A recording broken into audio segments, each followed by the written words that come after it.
Olá, seja bem-vindo. Você está na TV Pós, programa Direitos e Deveres com o Dr. Vanderlei de Mello. Eu sou Carlos Camargo. Como de costume, indicamos aí o endereço do escritório jurídico do Dr. Vanderlei de Mello, conforme está aqui na Barrinha, Rua Santa Catarina, número 80, sala 12, aqui no centro de Poços de Caldas, próximo à terminal de linhas urbanas. E também sempre indicamos aqui a doutora Luciana Mello, que é tecladista e cantora, lindas canções em sua cerimônia de casamento. Se você tiver interesse, faça contato com a doutora Luciana Mello pelo 999-676276, 999-676276. E aos nossos telespectadores agradecemos as mensagens enviadas pelo nosso WhatsApp de contato. Aí você está vendo na barra, é o 98451-3033, 98451-3033, fale conosco, manda uma mensagem, uma sugestão, agradecemos antecipadamente. Nós aqui costumamos sempre dar notícias dos projetos de lei que estão tramitando em Brasília, na Câmara Federal dos Deputados, né? E no Senado. E tinha um projeto que estava tramitando lá, que é a chamada Bula Eletrônica de Remédios. Então, é para colocar na caixinha de todo remédio aquele símbolo, né? Conhecido como QR Code. Então, é um quadradinho, né, que ali estão inseridas várias informações. Então, aqui, ó, esse é um exemplo aí de um QR Code. Então, isso hoje é muito comum e todo mundo já está usando isso aí traz muitas informações.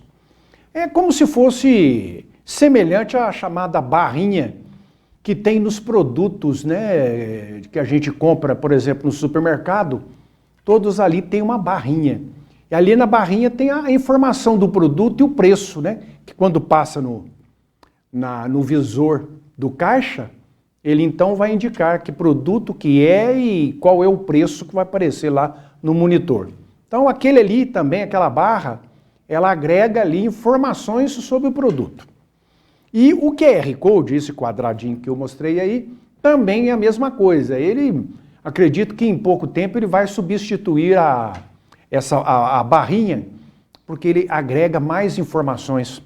Ele tem condições de agregar mais. Por isso ele tem esse nome de QR Code. É um código. Então qual que é o projeto do deputado? Cada caixinha de remédio, o laboratório pode colocar então um QR Code ali, um quadradinho desse.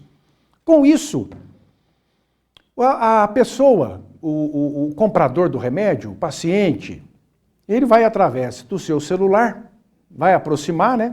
O pessoal, a maioria já sabe fazer isso, vai aproximar e vai copiar aquele quadradinho. O que vai vir ali? O que vai aparecer no celular? A bula. A bula. Ah, mas então isso vai substituir a bula de papel? Aquele papel dobradinho que vem dentro da caixinha de remédio? Futuramente, sim. Num futuro bem próximo, acredito eu. Mas, por enquanto, prevalece a bula de papel, como eu disse, dentro da caixa. E alguns remédios não tem mais esse papel dentro da caixa. A bula está na caixa, por lá de dentro, impressa. E agora, esse deputado que apresentou, relator do projeto, ele retirou esse projeto para fazer uma análise e vir com mais substância para pedir aprovação pelos nossos deputados.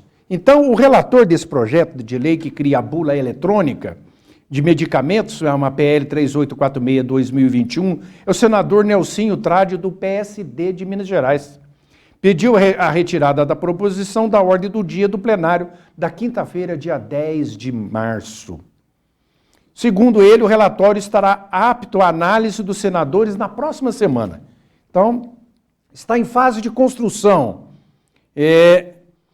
O projeto estabelece que os laboratórios poderão inserir nas embalagens dos remédios um código de barras bidimensional, que é o QR Code, de leitura rápida, que direcione o consumidor a um endereço virtual com acesso ao prospecto digital, a bula. Então, essa matéria já tinha sido aprovada pela Câmara dos Deputados em dezembro.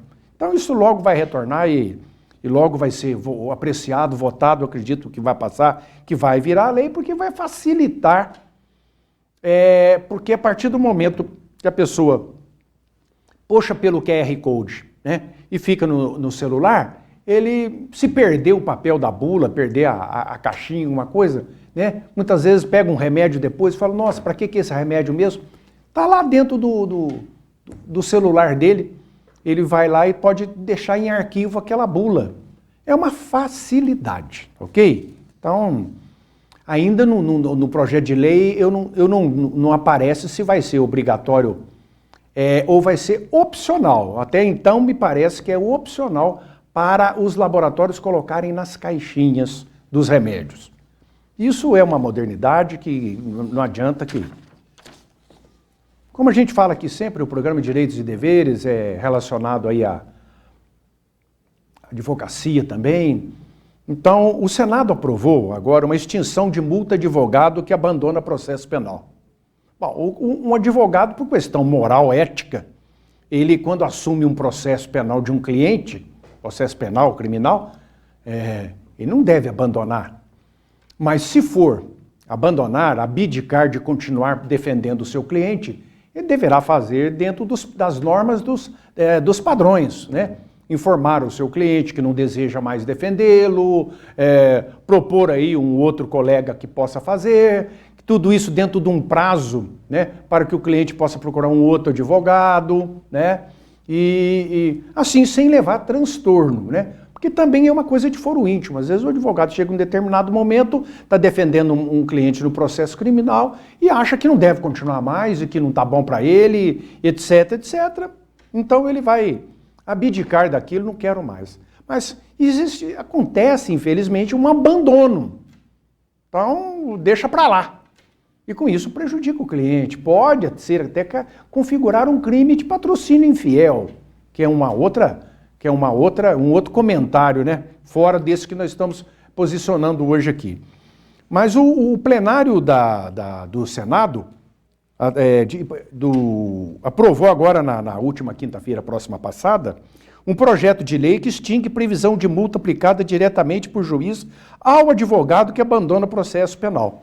Então, quando o advogado faz isso, o juiz, ao ficar sabendo disso, aplicava, né, uma multa de 1 a 10 salários mínimos no advogado por ter feito isso.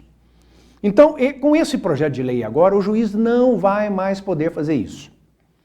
Então, isso aí é uma coisa que já vinha vindo lá de uma vontade da Ordem dos Advogados do Brasil, já em proteção aos seus afiliados, os advogados que pertencem à ordem, que são militantes na advocacia, dizendo que isso tem cerceamento de defesa, porque o juiz aplica isso de imediato e não tem aquela tramitação de defesa, mas por que ele mandou o processo? Então, esse projeto agora, essa multa que o juiz aplica de 1 a 10 já está no Código de Processo Penal. Então está aqui. A atual redação do artigo 265 do Código de Processo Penal proíbe o defensor de abandonar o processo, o advogado, senão por motivo imperioso.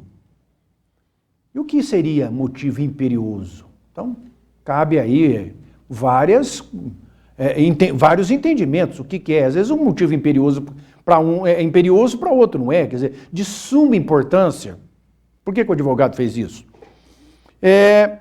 Então, o projeto de lei 4.727/2020 substitui a multa por um processo administrativo na Ordem dos Advogados do Brasil.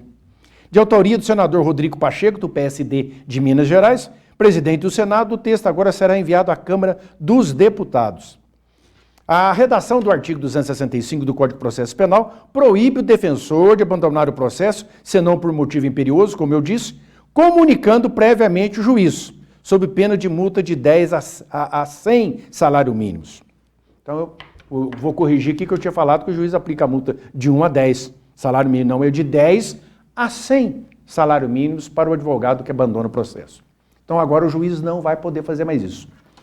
E isso será, então, remetido para a Ordem dos Advogados do Brasil, que, através do seu Conselho de Ética, vai, então, analisar a conduta ética desse profissional. E se for constatado que ele, de fato, cometeu uma falta que veio aí a prejudicar o seu cliente em abandonar o processo, ele receberá, então, as punições que estão previstas no Estatuto dos Advogados, do Estatuto da Ordem dos Advogados do Brasil. Então, para os advogados é uma garantia a mais, né?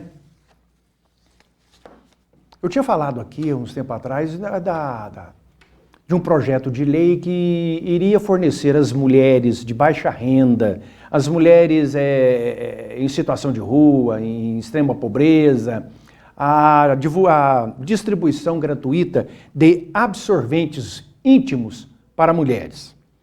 Então isso passou pela Câmara, passou pelo Senado, foi a sanção presidencial, o presidente vetou, alegando que problema de ordem financeira, de despesa para isso.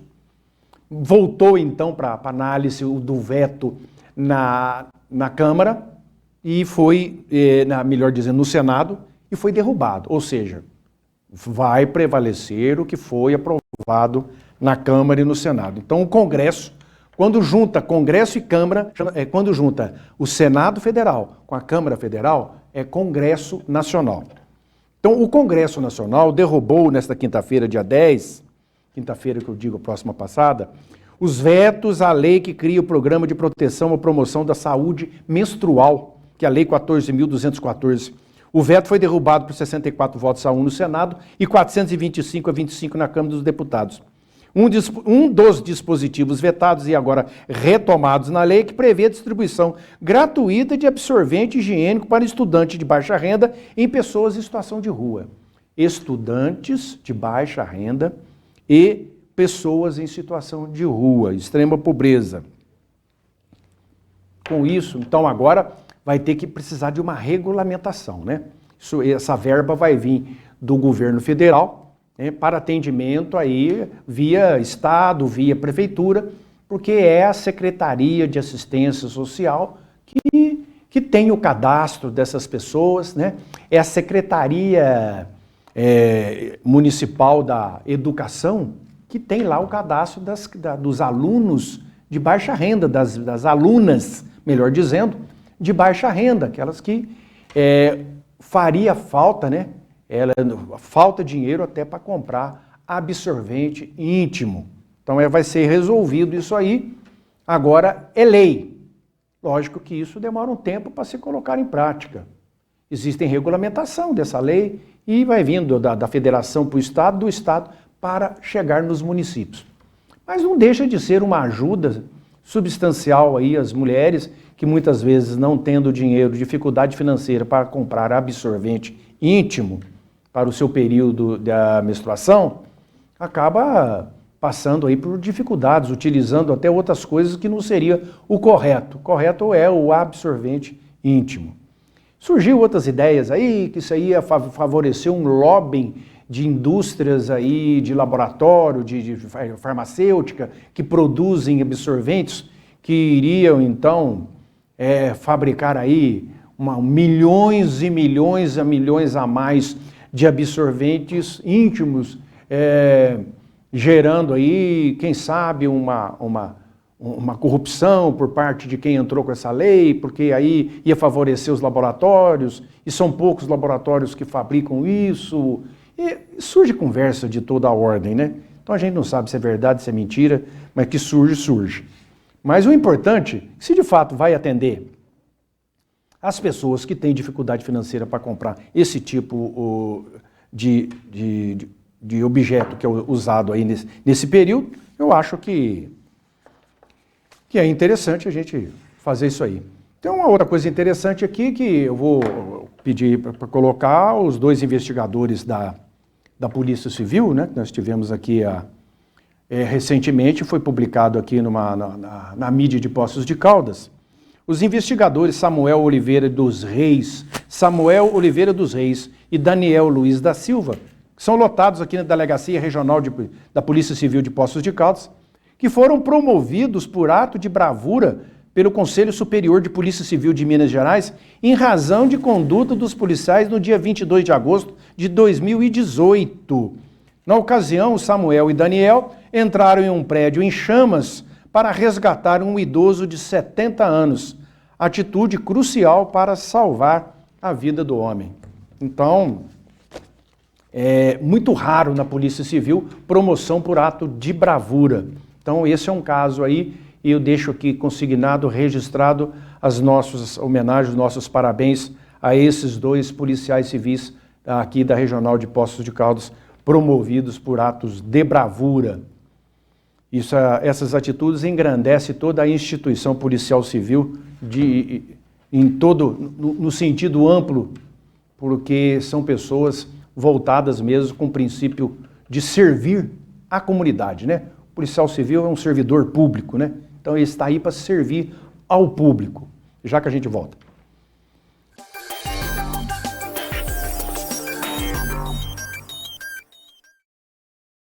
A gente passa a vida inteira cuidando de filho, marido, trabalhando e esquece de cuidar da gente. A vida passa e a gente não se cuida. Eu tenho até vergonha de sorrir. Eu ainda brinco, vocês vão ver, um dia eu ainda vou dar um jeito nos meus dentes, vocês vão ver só.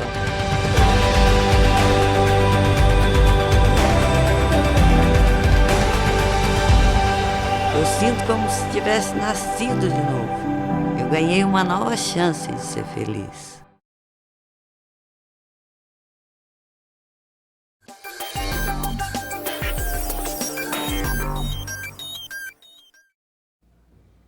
Ok, estamos de volta. A Câmara Federal aprovou uma PEC, né, uma proposta de emenda à Constituição, que permite troca de juízes entre tribunais de diversos estados. Então, o que é isso?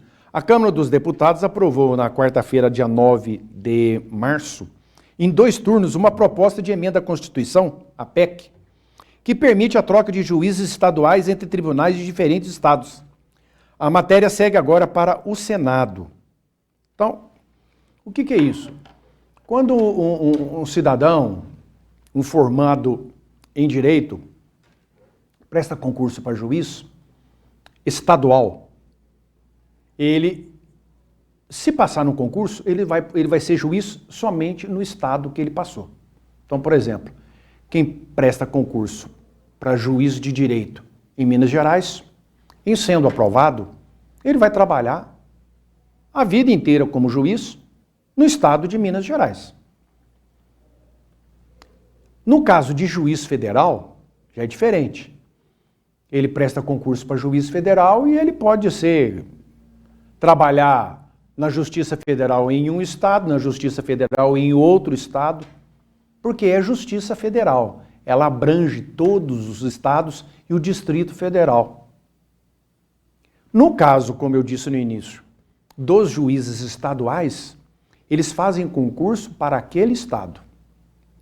Então, o que vem agora, que a Câmara aprovou, né, no dia 9 de março, agora vai ser analisado pelo Senado, esse projeto, que vai permitir a um juiz que foi aprovado num concurso público em um estado, pedir futuramente, aí vai depender de uma regulamentação, cada estado aí vai analisar como é que isso vai ser feito, o direito de ser juiz no estado de origem dele. Por exemplo, um cidadão de Minas Gerais, formado em direito, passou num concurso público para juiz de direito lá no Acre. Depois de começar a trabalhar, de passar pelo período probatório, ele é aqui de Minas Gerais. Então, lógico que ele vai se interessar em chegar ao seu estado de origem, mais perto de casa, da família, familiares, parentes, né, da sua raiz. Então ele vai poder, então, haver essa transação que nunca existiu entre juízes estaduais. Vai ser permitida essa transação. Então, às vezes nem é questão de porque é daquele estado, nasceu lá, tem família lá, parente lá. Mas é por interesse próprio. Eu que passei no Acre e eu tenho vontade de ser juiz lá no estado do Rio de Janeiro. Então ele vai pleitear essa transferência. Aí será uma transação feita entre o estado onde ele é lotado, onde ele foi concursado e passou e trabalha, e o estado, né, através do Tribunal de Justiça, do estado onde ele pretende ir. Então como eu disse, essas permutas já existem entre magistrados federais e da Justiça do Trabalho, isso já existe. No caso de juízes estaduais, era necessária a realização de um novo concurso para fazer a troca. Então era assim que funcionava. Você é de Minas Gerais, passou num concurso lá no Acre, é juiz lá. Quer voltar para Minas Gerais? Então vai ter que fazer concurso lá em Minas Gerais, começar de novo. Então agora é isso que acabou. Quem que foi o autor dessa proposta, desse projeto de lei, que foi já aprovado na Câmara, é a deputada Margarete Coelho, do PP do Piauí, que afirma que não faz sentido que o juiz de direito precise de nova prova para um cargo que já ocupa, quando existe em outro tribunal pessoa com o mesmo cargo, interesse convergente, sem nenhum prejuízo a terceiro ou administração pública. Como quaisquer outras pessoas, os magistrados, os juízes, estão sujeitos a fatos supervenientes que os façam desejar retornar aos seus estados de origem, ou simplesmente mudar para qualquer outro estado. Caso a pessoa que enfrenta problemas, situação de doença, de parente, problema psicológico decorrente do afastamento da convivência familiar, ou até mesmo juízes que são ameaçados, agredidos, difamados em virtude da sua atuação. Então, são vários motivos, né? Uma boa medida, né? Agora vai precisar haver um controle, né? Porque um concurso para juiz demanda tempo, o Tribunal de Justiça, o Estado gasta dinheiro, aí a pessoa passa no concurso e já quer ir para outro estado, já cai fora. Quer dizer, o ônus daquele concurso, daquela prova, ficou para o Estado, né? De origem de onde ele passou. Lógico que, havendo a transferência, ele vai passar a receber o seu salário do estado aonde ele está indo. Então, existe ainda algumas coisas a serem acertadas, mas que já está, agora falta só o Senado aprovar e depois vai a sanção presidencial da Presidência da República. E isso aí, eu acho que essa matéria aí não tem volta não, ela vai acontecer mesmo. Falando um pouco de política aí, agora nesse período, nós estamos no mês de março, e até o dia 1º de abril, do dia 3 de março ao 1º de abril, tem uma coisa chamada janela, um nome, né, um apelido aí para deputados trocarem de partido. Então, as eleições em outubro, então agora fica um jogo de interesse. O deputado quer sair de um partido para ir para outro. Então, com relação aí aos deputados federais, estaduais, esse ano vai ser uma eleição diferente, porque não vai ter um partido se juntar com outro para fazer uma chapa. Vota para deputado federal no José, que é de um partido A, e no João, para estadual, que é no partido B. Não, agora vai ser uma eleição difícil. Essa eleição agora para deputados federais e estadual. Então, eles têm aí até o dia 1º de abril para trocar de partido. Se não trocar até o dia 1º de abril, aí não pode trocar mais. Porque se acontecer alguma coisa, ele pode perder o mandato, se deixar passar esse prazo. Então é a chamada dança das cadeiras, né? Então vai ser cada deputado vai olhar o seu interesse, né? Esse partido aqui já não dá mais, vou para o outro. Então, aí tem alguns partidos que fazem convite, vem para o nosso, aqui você vai ter mais chance de reeleger. Coisas da política aí, que é essa tramitação aí. Isso é chamado de janela, né? Que abre uma janela e depois fecha. Quer dizer, aí não pode mais. Muitos partidos vão ganhar muitos deputados por causa disso. Né? Consequentemente, outros partidos vão perder muitos deputados. Partido que perde muito deputado enfraquece, fica mais difícil. Né? Depois, ter força lá no Congresso, na Câmara, no Senado, a força é do partido, né? Então, o partido, quando fecha em bloco, ele tem força, é o partido que manda. E como hoje, na nossa Constituição, nós temos uma república federativa, né? Com presidencial, mas, na realidade, o poder que manda mesmo é o legislativo, né? Porque o presidente da República está amarrado ao legislativo. Se ele não tiver um bom trânsito com deputados e senadores, ele não consegue aprovar o que ele precisa. Então é o que muitas vezes a gente tem visto aí. O presidente da República que não tem um bom caminho ali com os deputados federais e senadores, ele tem muita dificuldade de boicote, não deixa a pessoa governar. É complicado.